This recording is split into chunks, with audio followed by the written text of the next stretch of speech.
Get ready because A Knight of the Seven Kingdoms has dropped a new episode early, and we're breaking it all down right now. Just 2 days before the Super Bowl, the gods have delivered an episode that sets the stage for one of the most epic battles in Westeros history, with only 14 fighters. How can something so small feel so monumental? That's the magic of storytelling, and this show nails it. In this video, we're diving deep into all the Game of Thrones connections, analyzing who's fighting on each side of the Trial of Seven, uncovering the mystery behind the fortune teller, and exploring why Dunk may have never been knighted at all. Before we get started, we want to remind you that we create these videos ourselves.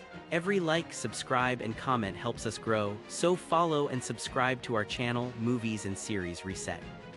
And yes, we apologize for the sound. Our microphone had an unfortunate encounter with what we're pretty sure was a direwolf with a taste for expensive gear. The episode opens with what looks like a starry night sky, perfect for a hedge knight like Dunk, who often sleeps under the stars. He even asked Tanselle to paint a shooting star on his shield. But as the camera pans down, we realize these aren't stars, they're torches reflecting off the cold stone walls of Ashford Castle's dungeon. Last episode, Dunk laid hands on Prince Aerion Targaryen, and by laid hands, we mean he gave him a beating he won't forget.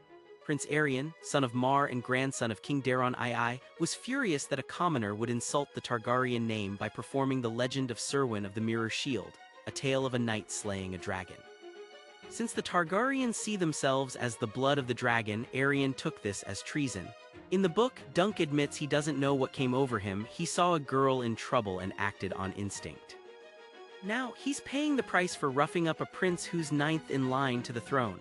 One of the things we love about this show is its attention to detail.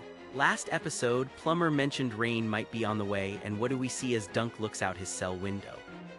Rain and a rat, but unlike the rats in King's Landing, Dunk gently pets this one. Having grown up in Flea Bottom, he knows what it's like to be at the bottom. It's a small but powerful moment. Rats were the disguised blood and cheese used to infiltrate the Red Keep. After their tragedy, King Aegon II ordered every rat catcher hanged, and more cats were brought into the Red Keep. So that cat Aerion threw down the well, maybe it's a distant ancestor of those cats. The rain and the rat are classic examples of pathetic fallacy, the rain foreshadowing Dunk's descent into the Trial of Seven, and the rat hinting at the betrayal of Sir Steffon Fossaway. But we'll get to that later.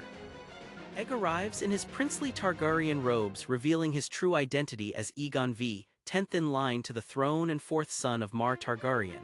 Dunk even guesses how many Aegons have been king: Aegon the Conqueror, Aegon the Usurper from House of the Dragon, Aegon the Dragonbane, and Aegon the Unworthy. Being 10th in line earns Egg the title Aegon the Unlikely, but last episode a fortune teller claimed Egg would die as king in a fire. Here's where things get interesting. The actress playing the fortune teller is the same one who played the innkeeper in episode 1. Some fans think she might actually be Brynden Bloodraven Rivers, a Targaryen bastard and sorcerer who later becomes the Three-Eyed Raven. He had the power to glamour himself to look like others, and he was alive during the Ashford tourney. Could this be a hint? Let us know what you think. Dreams, visions, and prophecies have always played a huge role in the Game of Thrones universe. There's Daenerys the Dreamer, who foresaw the doom of Valyria, Aegon the Conqueror, who dreamed of uniting Westeros against the White Walkers, and even Helena Targaryen. A Knight of the Seven Kingdoms adds Daeron Targaryen to this list, Egg's eldest brother and 8th in line to the throne, not to be confused with the current king, Daeron II. Daeron was the drunk we met in episode 1, the one who warned Dunk to stay away from him because he saw him in a dream. Daeron was supposed to take Egg to the tourney, but since he had no intention of fighting, Egg went looking for a knight to squire for. As Dunk puts it, Egg was so desperate he'd have squired for a donkey. Daeron tells Dunk his dreams aren't like ours, they come true. In his dream, he saw Dunk, a large fire and a dead dragon with wings so vast they could cover all of Ashford Meadow. But this can't be literal. Dragons haven't been seen in Westeros for 56 years. The last one died in 153 AC, small and sickly, never even given a name. It won't be for another 90 years that Daenerys' dragons hatch in Essos, so if it's not a literal dragon, maybe it's a metaphor, a Targaryen. And if Dunk is involved in this death, it's a heavy burden to carry. Egg brings Dunk food and an apology. He lied and Dunk is rightfully furious. Without Egg, he wouldn't be in this mess. To make matters worse, Dunk thought this was all a joke to humiliate him. The show even plays into this idea of Dunk as a fool, especially through the tale of Florian and Jonquil. We saw a puppet reenactment of this story in episode 2, and now Dunk holds up the decapitated head of Florian, a dark omen. It's a stark reminder that the ideal knight only exists in legends, and Dunk is struggling with that reality. Egg confesses the truth. He and Daron were supposed to hide at the inn until the tourney ended. Daron even shaved Egg's head to hide his silver hair. Dunk says it was bad luck that they found each other, which contradicts Egg's earlier claim that their meeting was good luck, symbolized by a shooting star. Dunk then meets with Egg's uncle, Baelor Targaryen, the Hand of the King and next in line for the Iron Throne. Baelor is smart, pragmatic, and well-read, very much like King Viserys from House of the Dragon. He doesn't rush to judgment, unlike some kings we've seen. There are small details here that reveal Baelor's character. He's surrounded by books showing his dedication to knowledge. He's calm even when Dunk raises his voice. Most importantly, Baelor puts justice above family. He could have executed Dunk based on Aerion and Daron's testimony, but he doesn't. Instead, he informs Dunk of his right to a trial by combat. However, Baelor's hands are tied. Dunk did lay hands on a prince, and the last person who did that lost a hand. Since Dunk used both his hand and foot, he'd lose both. This is why Baelor suggests a trial by combat, letting the gods decide. The next scene shows Lords Ashford, Tyrell, Baelor, Mar, and Aerion holding court over Dunk. Aerion, disrespectfully smashing walnuts, thinks he can refuse the trial by combat, but Dunk can only be denied if Aerion withdraws his claim. Instead, Aerion invokes the Trial of 7, likely assuming Dunk can't gather 6 other knights by morning. Baelor's hands are tied again. It's Aerion's right. And let's not forget Lord Ashford kneeling to pick up Aerion's nut. Some things you just can't unsee. Mar is clearly displeased. This puts Aerion in danger and forces members of the Kingsguard and even Mar himself to fight. Once dismissed, Dunk laments his fate, asking his horse if he's going to die. Last episode, Egg mentioned his father thought talking to horses was useless because they're stupid, but Dunk isn't giving up yet. Enter Sir Raymond Fossaway, Dunk's bromance buddy. He's heard the story of Dunk beating up the prince, and inside we see his cousin, Steffon Fossaway, eating an apple, the iconic fruit of House Fossaway. Last episode, we heard Steffon has no chivalry, so it's surprising when he claims to have seen what Aerion did to Tanselle and wants to fight for honor. The Fossaways also despise the Targaryens, seeing them as incestuous warmongers. But we'll see just how far Steffon's honor goes. Steffon claims he can recruit men like Lionel Baratheon, Tybalt Lannister, and Alan Bracken, but by the end of the episode, we learn he never went to any of them.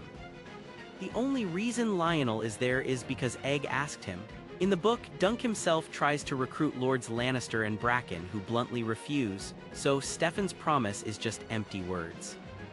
Dunk could run, but that would likely end in his death or a life on the run, never achieving his dream of knighthood. Dunk is shocked when Egg returns, this time with his brother, Daron. Dunk isn't happy to see the man who lied about kidnapping Egg, but Daron has an offer.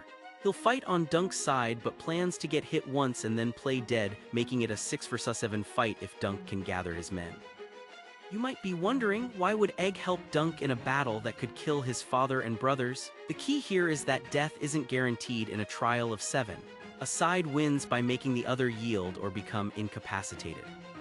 Egg sees this as a chance to take down Aerion, the brother who's caused him so much pain. Steely Pate, the armorer, brings Dunk's shield, now painted with his new sigil after he was told he couldn't use the penny sigil. Tanselle is gone, fleeing to Dorne, and Dunk sees the falling star on his shield as an omen of death. But Steely reminds him of the tree, strong, alive, and in its prime. He's even reinforced the shield, all for the price of a copper, essentially doing it for free. As dawn breaks, Dunk watches the arena being prepared. The trial is set for early morning, and we meet 6 of the 7 defenders. There's Dunk, Lionel Baratheon, who loves a good fight, Humphrey Harding, the man whose leg was crushed by Aerion's stallion, and Sir Robin, who believes in Dunk's cause and might be half-mad. The crowd has gathered for one of the biggest spectacles in decades, and Dunk is shocked to see only 6 on Aerion's side. Aerion himself, Daeron, and 3 Kingsguard members, Sir Roland Crakehall and Sir Donal of Duskendale. The reason? Stefan betrayed Dunk, switching sides after Aerion promised him a lordship. This betrayal pushes Raymond to join Dunk's side, but Dunk hesitates when Raymond asks to be knighted. Why? Because there's ambiguity in the book about whether Dunk was ever truly knighted by Sir Arlen. The show hints he wasn't. In episode 1, when Plummer asks if there were witnesses to his knighting, Dunk says, only a robin in the thorn tree. And later, there's a shot of Dunk kneeling, almost mirroring Raymond's knighting moment, with Arlen's ghostly voice saying, "What are you looking at me for, kid? I never knighted you." The teams are now 6 versus 7 in Aerion's favor. Aerion insists they need exactly 7 or Dunk is deemed guilty. Dunk gives an impassioned speech about honor, hoping someone will step forward. Just as it seems hopeless, a man stands up, only to let out the loudest fart in Westeros history. It's a perfect balance of tone, blending humor with high stakes. When all seems lost, Prince Baelor arrives to fight for Dunk. The crowd erupts as the Game of Thrones theme plays in full. Baelor believes Dunk is doing what any true knight must, protecting the innocent. His arrival changes everything. The Kingsguard are sworn to protect Baelor, so they may have to focus on others or yield.